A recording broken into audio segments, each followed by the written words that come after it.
Students, this video is for you. It's going to show you how you can write, or what we say as annotate, a PDF that you are given for an assignment.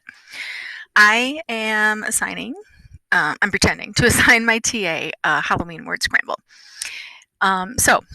If a teacher assigns you a PDF, it might look something like this. The blue link is going to actually be the PDF. So I'm going to click the blue link, that's the PDF. And then it's going to ask you to save it, and it's okay if it saves to your downloads. That is just fine. So I'm going to click save, and now it's in my download folder. Now here's the part that might seem a little strange to you. Before we do anything to the PDF, we're actually going to go ahead and just click the submit assignment, even though we know we have done nothing to it. We're going to click submit.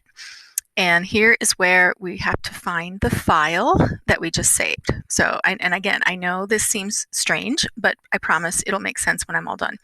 So I'm going to click choose file, and it's going to open my downloads. I usually tell kids to go to recent. So whatever the most recent thing is that you downloaded or saved is going to show up there. And there is that Halloween word scramble. So I'm going to open that up to it, and then I'm going to click submit assignment. Again, I know this sounds really weird, but trust me. Okay, so you get, oh yay, you turned it in. Now, here is where it gets a little, it should start to make sense. So once you have clicked submit, the next thing you're going to do is you're going to come over here to the right, and you're going to click submission details. And it's going to bring up this screen. From here, click view feedback. It's going to bring up the PDF that you have done nothing to. On the toolbar, you are going to see a double-headed arrow. If you click that, it's going to open it wide open for you so that you can do some annotating, which means you're going to write on it. So this is the cool part about this, is that you're going to get a toolbar that you can use to annotate or write on the PDF. So it's up along here. The one I'm going to draw your attention to, well, just a few things. You can zoom in and zoom out on it. So if you're like me and you don't see very well, you might want to make it a little bigger. And then you've got some tools up here. So this first one right here is where you can click and add a comment. So I'll just type something. This is my comment. And then to make it stay, just click out of it. So that is where you can point to something and type something. His name is Edgar. I don't know. Anyway, so that's to leave a comment.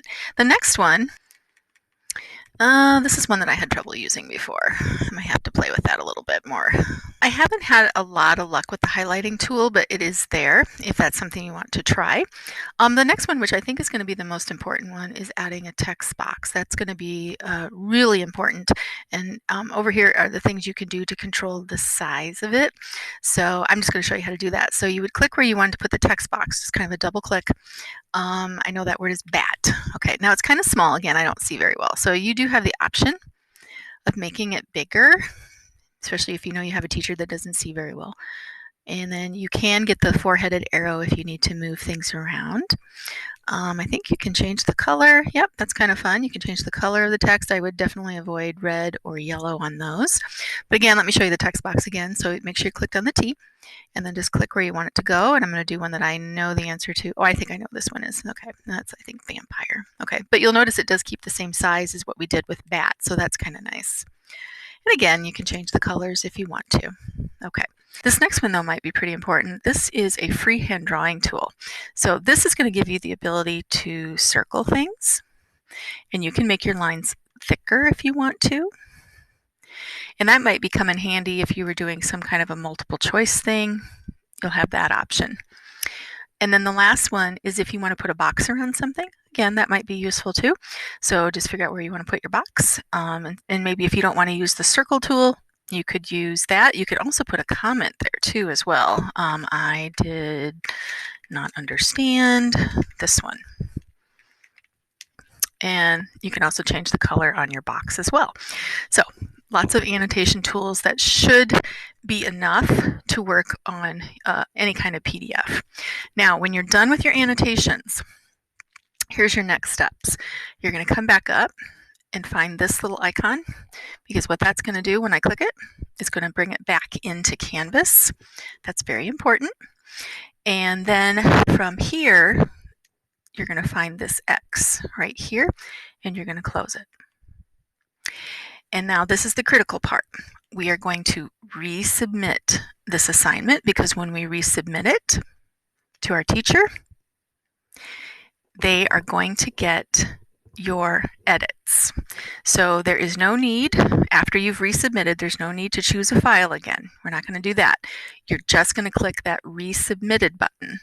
And if you wanted to see what it looks like after you've resubmitted, I'm going to click submission details. So we're going to leave that. And we're going to go to view feedback. And now, and why don't we go ahead and pop that open? You can see that your annotations are there, and that is what your teacher will get. So even though it feels weird to submit something before you've done anything to it, it's that resubmit option that's going to get us able to write on or annotate our PDF.